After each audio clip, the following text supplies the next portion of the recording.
जय हिंद दोस्तों, कैसे हैं आप सब। Welcome back to daily current affairs class on A to Z study. दोस्तों आज 28 मई से रिलेटेड सारे करेंट अफेयर्स के क्वेश्चन हम इस वीडियो में कवर करेंगे। तो वीडियो को लास्ट तक से देखिएगा और लास्ट में एक क्वेश्चन ऑफ द डे पूछा जाता है जिसका जवाब आपको कमेंट बॉक्स में बतानी होती है। और अगर उस प्रश्न का आप सही जवाब बता देते हैं तो नेक्स्ट डे के सेशन के लास्ट में आपका नाम भी अनाउंस किया जाता है। तो चलिए दोस्त शुरू करते हैं आज की सेशन। चलते हैं आज के पहले प्रश्न पर। आज का पहला प्रश्न है, United nation military gender advocate of the year 2019 award से किसे सम्मानित किया गया है।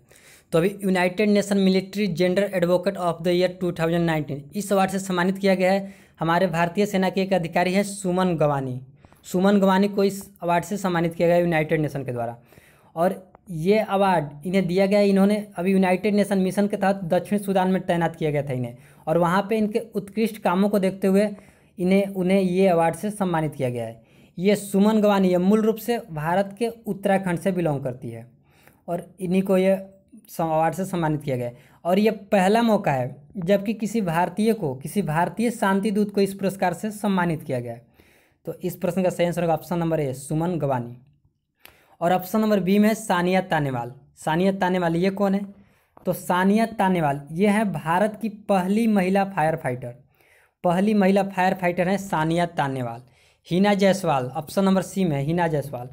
और हिना जायसवाल ये है भारतीय एयरफोर्स की, इंडियन एयरफोर्स की पहली महिला फ्लाइट इंजीनियर हैं। हिना जायसवाल पहली महिला flight engineer of Indian air force is Hina Jaiswal. Option number D में शिवांगी है इंडियन नेवी की पहली महिला पायलट, शिवांगी। तो चलते हैं अब अगले प्रश्न पर।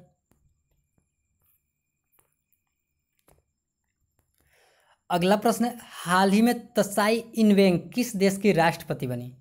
तो त्साई इंग-वेन ये दोबारा से राष्ट्रपति बन गई हैं ताइवान की। ताइवान जिसे हम ताइपे भी बोलते हैं, चाइनीज ताइपे, उसी का एक और नाम है ताइवान। और ताइवान की दोबारा से राष्ट्रपति बन गई हैं त्साई इंग-वेन, ये ताइवान की राष्ट्रपति बनी है। तो ये जो आपको ग्लोब पे दिख रहा है यहाँ पे ग्रीन कलर का, यही है ताइवान। ये ताइवान चाइना का ही एक पार्ट था। 1949 से पहले तक ये चाइना का एक पार्ट था।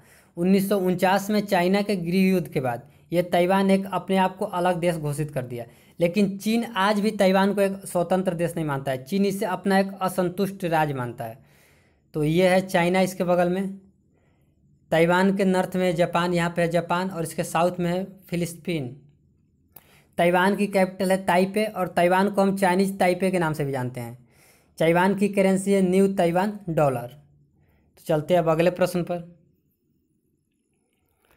अगला प्रश्न है, नाइजर में भारत के नए राजदूत कौन बने। तो अभी नाइजर में भारत के नए राजदूत बन गए हैं पीके नायर, प्रेम कुमार नायर। ये बन गए हैं नाइजर में भारत के नए राजदूत। तो ये नाइजर में बने। तो नाइजर की कैपिटल है नियामी, और नाइजर के राष्ट्रपति है मोहम्मदो इस्सौफाओ।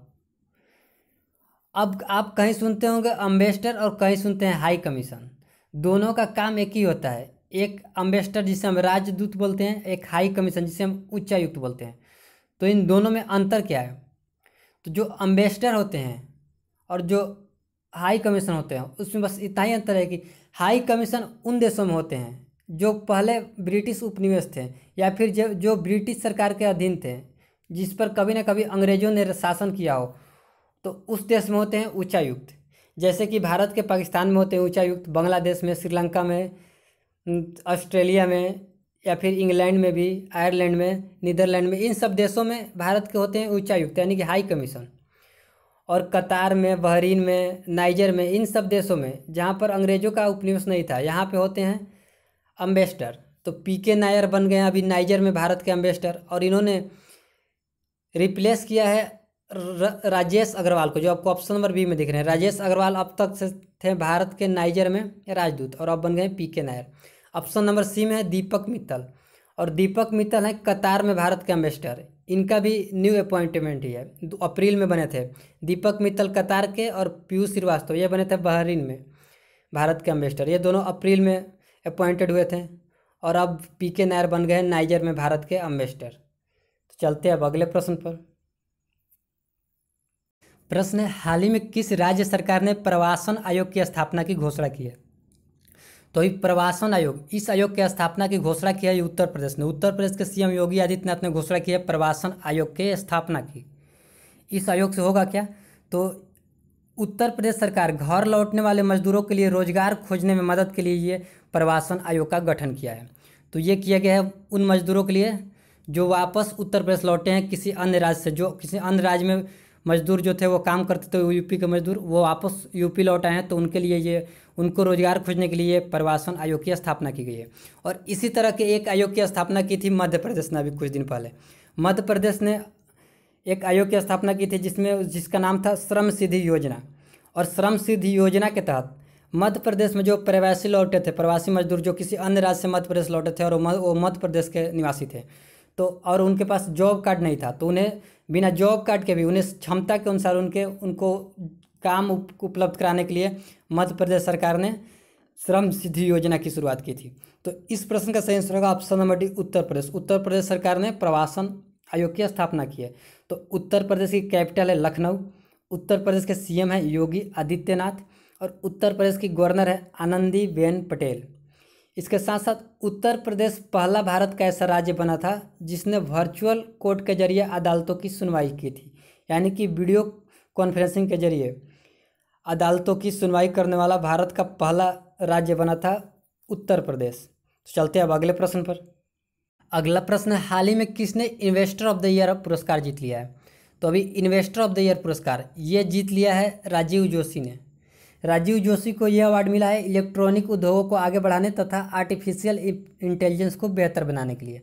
और इस पुरस्कार के तहत राजीव जोशी को मिला है $5000। तो इस प्रश्न का सही आंसर होगा ऑप्शन नंबर सी। चलते हैं अब अगले प्रश्न पर।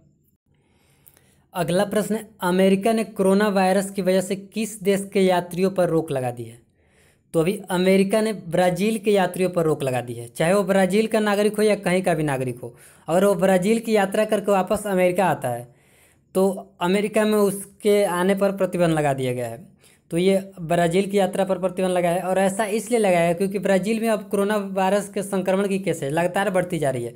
रसिया को भी पीछे पछाड़ करके ब्राज़ील अब कोरोना वायरस संक्रमण के मामले में रसिया से आगे निकल आया है। तो इस प्रश्न का सही आंसर होगा ऑप्शन नंबर है ब्राज़ील। तो ये जो आपको दिख रहा है ग्रीन कलर का ग्लोब पे, यही है ब्राज़ील। ये है पूरा है दक्षिण अमेरिका महादेश और दक्षिण अमेरिका महादेश का सबसे बड़ा देश है ब्राज़ील। ब्राज़ील की कैपिटल है ब्राज़ीलिया। ब्राज़ील के राष्ट्रपति है जैर बोल्सोनारो और जैर बोल्सोनारो यही हमारे 26 जनवरी 2020 के परेड में मुख्य अतिथि थे। ब्राज़ील की मुद्रा है रियल। चलते अब अगले प्रश्न पर। अगला प्रश्न है, किस राज्य ने वंदन योजना कोविड-19 के बाद के सबक का आयोजन किया है। तो वंदन योजना कोविड-19 के बाद के सबक का आयोजन किया गया है राजस्थान सरकार द्वारा। राजस्थान सरकार के साइंस एंड टेक्नोलॉजी डिपार्टमेंट द्वारा भारत के जनजातीय मंत्रालय के साथ मिलकर के इस योजना की शुरुआत की गई है। और इस पहल के तहत कोविड-19 के संबंध में महत्वपूर्ण सूचनाएं उपलब्ध कराई जाएंगी तथा चुनौतीपूर्ण समय में वन रक्षकों के आवश्यक राहत सामग्री भी उपलब्ध कराई जाएगी वन रक्षकों के लिए। तो इस प्रश्न का सही आंसर होगा ऑप्शन नंबर ए राजस्थान। तो राजस्थान की कैपिटल है जयपुर। राजस्थान के सीएम है अशोक गहलोत और राजस्थान के राज्यपाल हैं कलराज मिश्र। राजस्थान के इम्पोर्टेंट नेशनल पार्क हैं Ranthambore national park, Keoladeo national park, Sariska tiger reserve और डिजर्ट नेशनल पार्क। चलते हैं अगले प्रश्न पर। अगला प्रश्न है, किस राज्य सरकार ने अपने अस्पतालों में ऑक्सीजन पाइपलाइन प्रणाली की स्थापना की घोषणा की है। तो ऑक्सीजन पाइपलाइन प्रणाली की स्थापना की घोषणा की है बिहार गवर्नमेंट ने। बिहार के सीएम नीतीश कुमार ने घोषणा की है कि अगले 3 महीने में अपने सभी 16 सब डिवीजनों में बिहार के अस्पतालों में ऑक्सीजन की पूर्ति के लिए मेडिकल गैस पाइपलाइन की शुरुआत की जाएगी। तो इस प्रश्न का सही आंसर होगा ऑप्शन नंबर है बिहार। तो बिहार की कैपिटल है पटना। बिहार के सीएम हैं नीतीश कुमार और बिहार के गवर्नर हैं फागू चौहान। चलते अब अगले प्रश्न पर। अगला प्रश्न है, अंतर्राष्ट्रीय गुमशुदा बाल दिवस किस दिन मनाया जाता है। तो अंतर्राष्ट्रीय गुमशुदा बाल दिवस ये हर साल मनाया जाता है 25 मई को और ये मनाया जाता है दुनिया भर के उन बच्चों को याद में जो या तो लापता हो गए हैं या फिर पाए गए हैं। तो इस प्रश्न का सही आंसर ऑप्शन नंबर डी 25 मई।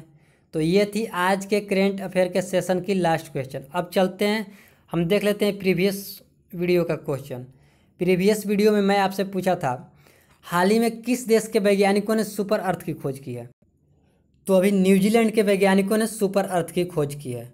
तो न्यूजीलैंड के वैज्ञानिकों ने की है और न्यूजीलैंड के वैज्ञानिकों का कहना है कि भविष्य में सुपर अर्थ पर मानव जीवन संभव हो सकता है और इसका नाम सुपर अर्थ इसलिए रखा गया है क्योंकि यह आकार में पृथ्वी से बड़ा है।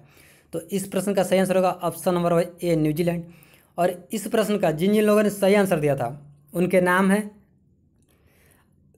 अक्षय कुमार, मनीष रॉय, विकास कुमार, जी सिंह, अभिषेक कुमार, राहुल कुमार, अंकुश यादव, दीपेंद्र सिंह, रंजीत यादव, आलोक तिवारी, हरिओम पांडे, चौधरी आकाश कादियान, रुपेंद्र, आरिफ हुसैन, महेश कुमार, अर्नब पॉल, दलवीर खटना, पीके कुमार पात्रा, राजकुमार, रोहित चौहान और शशांकु सोनकर। इन सारे लोगों ने इस प्रश्न का सही आंसर दिया था। अब चलते हैं क्वेश्चन ऑफ द डे पर। क्वेश्चन ऑफ द डे आपके स्क्रीन पर है। क्वेश्चन है किस राज्य ने खेल को उद्योग का दर्जा दिया है। इसका जवाब आपको कमेंट बॉक्स में बताना है और अगर इस प्रश्न का आप सही जवाब बताते हैं तो नेक्स्ट डे के सेशन के लास्ट में आपका भी नाम अनाउंस किया जाएगा। तो चलिए यहीं पे इस वीडियो को एंड करते हैं। अच्छा लगा होगा तो इस सेशन को लाइक कर दीजिएगा। अब मिलते हैं कल फिर से 6 AM लाइव। तब तक के लिए घर पर रहिए, सुरक्षित रहिए, पढ़ते रहिए।